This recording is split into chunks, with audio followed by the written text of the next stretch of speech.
दिन भर के हम आइल बानी काम हो गईल शाम कुछ कर इंतजाम हो। सुना तारू हो बोली ना जी।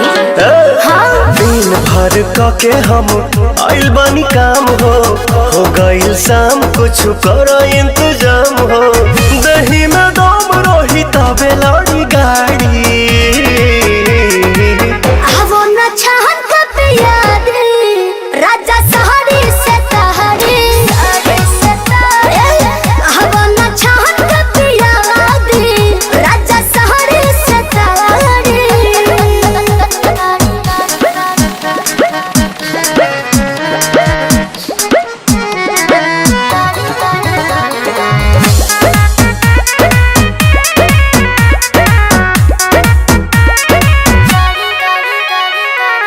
देर न लगाव तानी हाली कहरा बिल्कुल करे।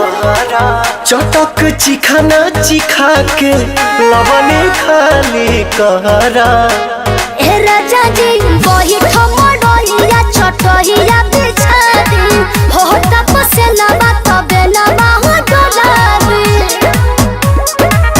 मूड बनो के तनी बने दया नाड़ी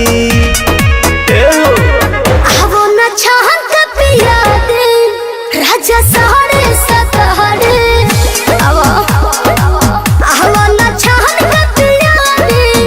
राजा सहरे सतहरे।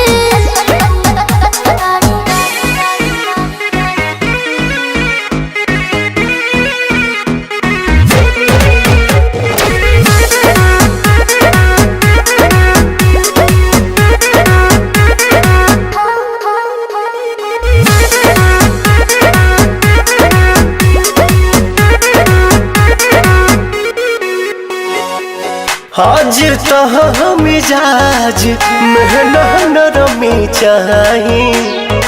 ए जी गरमी के दिन में गरमी चाही। ए राजा जी एतना न फायदा करेला दहे दूध हो चार छक मार के दिमाग बड़ा सूद हो। सुना पवन विजय के दुख बुझा प्यारी